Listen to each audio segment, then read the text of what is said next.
Are you ready to go on to last night's meeting?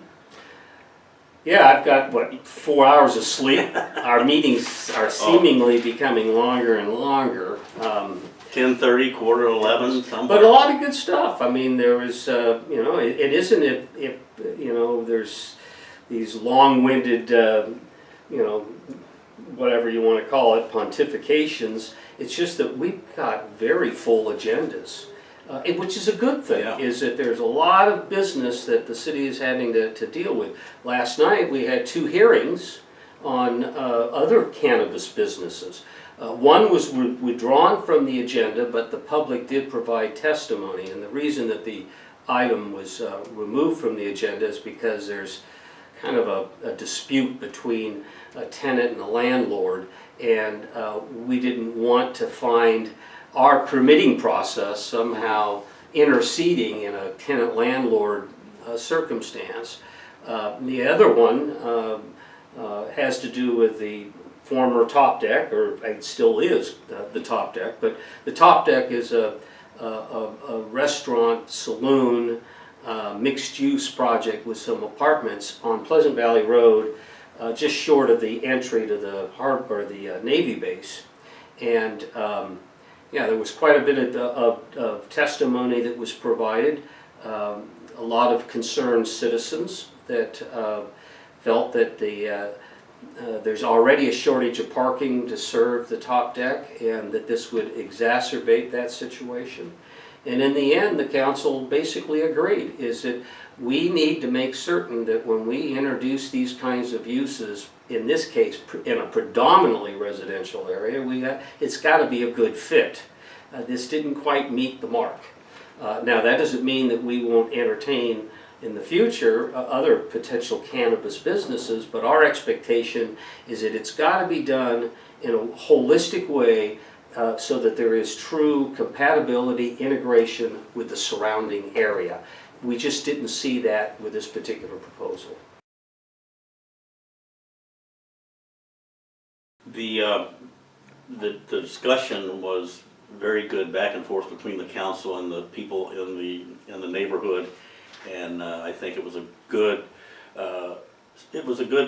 situation to go through, to get your feet wet and see what you may have to deal with and what's going to work best, and make both sides happy. Well, I mean, if there's any takeaways that I think the community should feel comfortable with, is that the mere fact that we adopt an ordinance that authorizes cannabis, medicinal and recreational, doesn't mean that every proposal is going to be openly accepted. It's got to still be within the community's interest. It has to be integrative into the community and not pose any kind of threat, whether it's perceived or actual. We can't afford to have that happen and see this great opportunity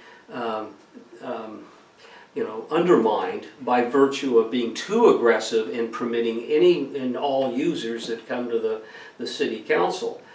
So the takeaway in this case is that, listen, we're looking out for the community's best interest. Yes, we want to foster this industry, and we're right now in front of the wave in terms of other jurisdictions in Ventura County, and we want to make the most of it, but we're not going to sacrifice the well-being of the community in the process.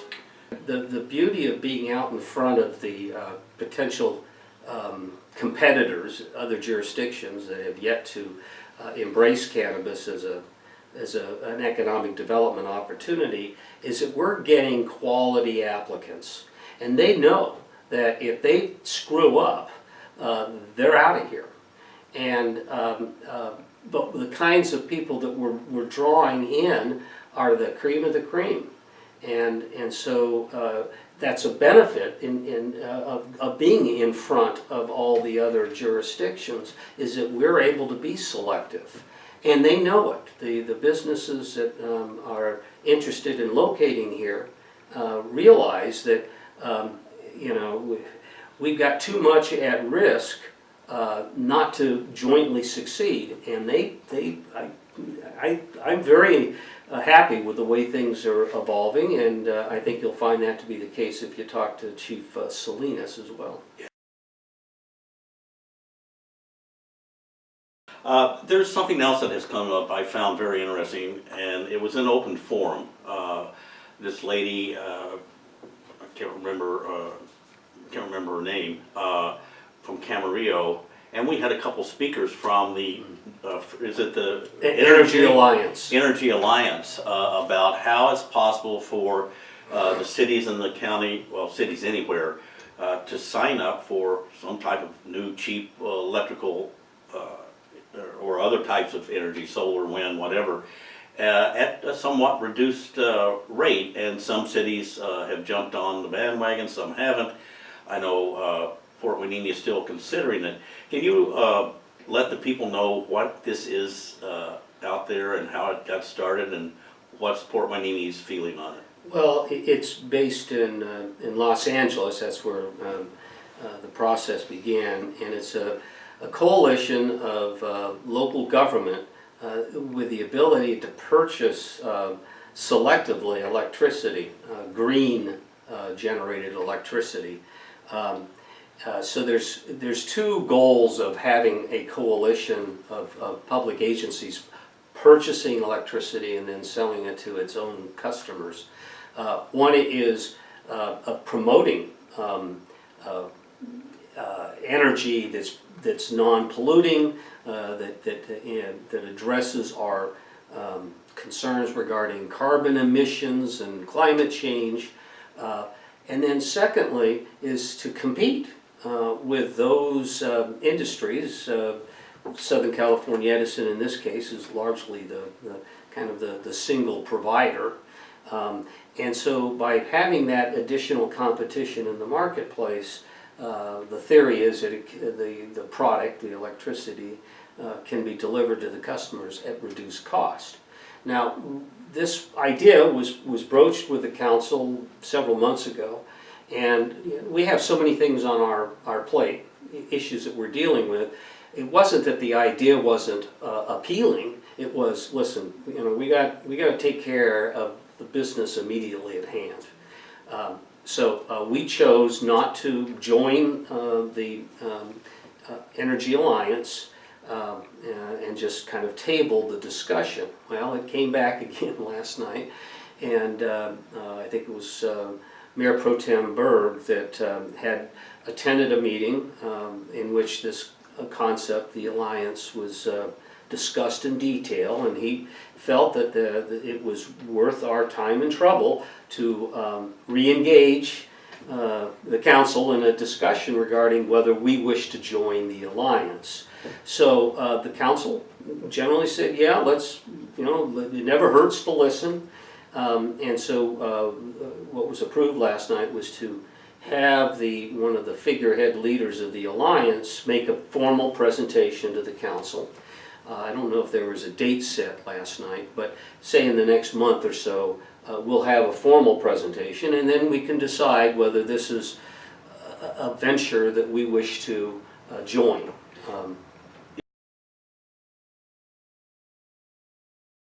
Water study, water rate study, let me put it that way.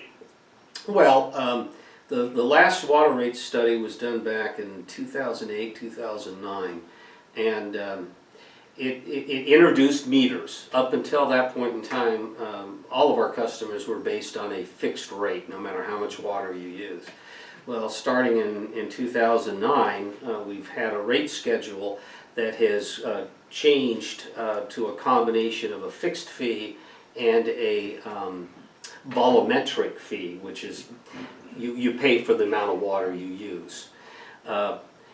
What happened is that we front-loaded, I say we, the council at that time, front-loaded the revenue requirements to sustain our operations. And when I say front-load, is that they had a heavier emphasis on a fixed rate and not so much on the volume of water you use. What that does is that you're not incentivized to conserve water because you're not getting the benefit of a reduced bill by reducing the amount of water you use.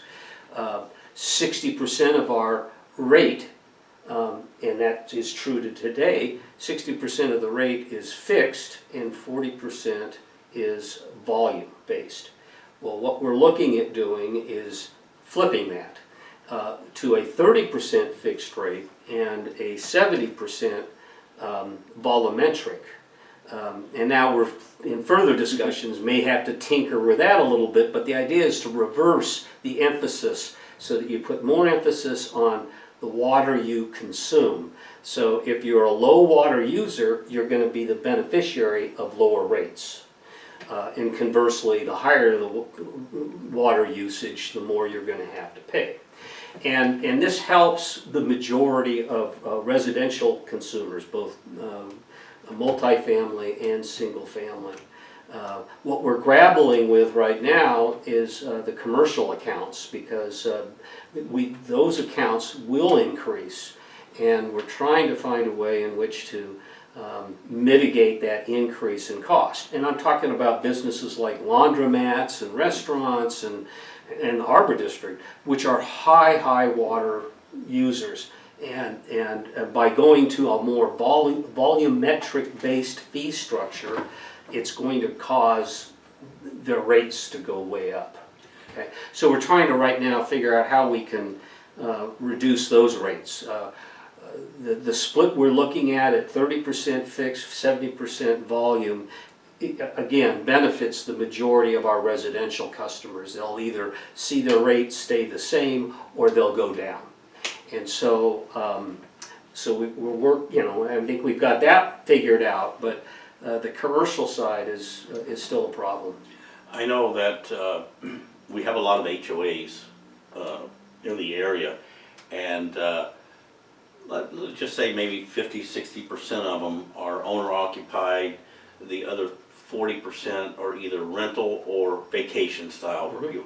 And there are people complaining that I'm not there 6 months of the year and I'm paying that's exactly what I'm saying. Quite a high rate for nothing. And that's exactly the concern many of us have had on the council, is that we put too much emphasis on the fixed rate side, and it has that very consequence that you're paying a majority of your rate is based on a fixed amount regardless of how much water you use. And so you could be out of on vacation and not living in your unit for a month or two and still are paying top dollar for water you're not getting. And that's the structure that we're now looking at does just the opposite. It will reward people that have low water use, but they still are going to have to pay a fixed fee because the system has to be maintained whether you use it or not. And so we're trying to reduce the amount of that fee that's fixed so that we don't penalize you for not using water.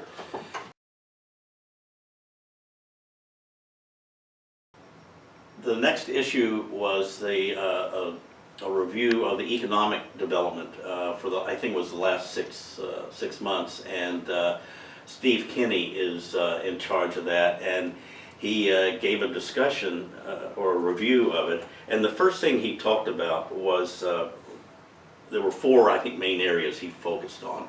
The first one was a little bit of what we've already talked about, is land development, the property that the city has. And can you tell us a little bit? I know it gets a little in what are the 12 properties still left or something like that, right, that are available. What's the situation on those? Well, we'll start with the Industrial Avenue property, which is used as a municipal service yard right now. Has ample parking, and it's a fairly new structure.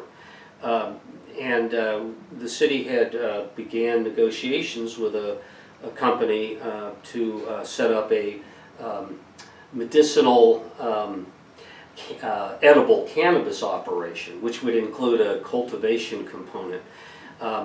Unfortunately, those discussions with that particular entity did not yield an outcome.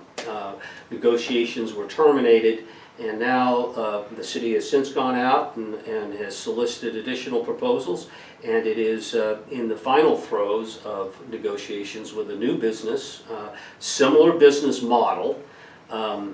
And I'm thinking that they'll have a proposal to us sometime again in the March timeframe.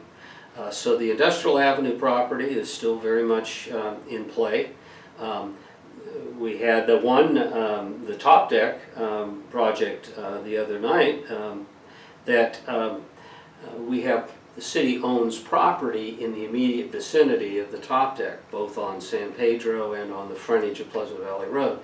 And there's a case where we are trying to package the city's property with the adjacent owners and a developer to effectively redevelop that whole stretch from Panoma Street to San Pedro and then the frontage of San Pedro. So it's not just a matter of generating money from the sale of these properties. It's to try to do what we can no longer do with redevelopment. Now that redevelopment has been terminated by the state, we don't quite have the same authorities to go in and clean up blighted properties. So in this case, we're trying to leverage the land that we own to accomplish the same thing that we can no longer do on our own. If you have somebody come in and improve a certain lot or something, then if the other people around there see that makes it a lot nicer, attracting people, they'll want to do their own upgrading and styling. Absolutely. That's called revitalization, where people can see the value of reinvesting in their properties, and as you improve or upgrade the properties around you, it increases the value of your own property, and so it generates and builds on itself. I'd say the most difficult or problematic property that's being looked for development and disposal is the one at the confluence of Surfside Drive and Market Street, in the area of the old Sunkist site. Is that right across from the museum, historical museum? Well, it's a little further down. It's at the terminal. Well, there's a knuckle, and that's the entry to the promenade that takes you out to the lighthouse. And the city owns property in that area, and the city has received a proposal to build a hotel and office project. It's been vetted in a public forum, well-attended public forum, and as you can expect, any time that you're proposing a project in the vicinity of Hueneme Beach, people take an active interest in what's going on in their front yard. The project could be a real economic shot in the arm for the city financially, projected upwards of $1 million a year in net revenue.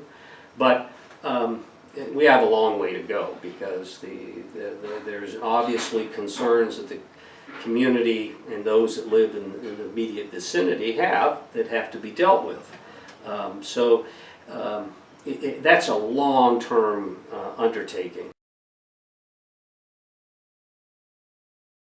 Well, we've been talking a long time. I'd like to ask you, do you have any happy news that we can end on instead of this doom and gloom that the water brings us, which will always be an issue?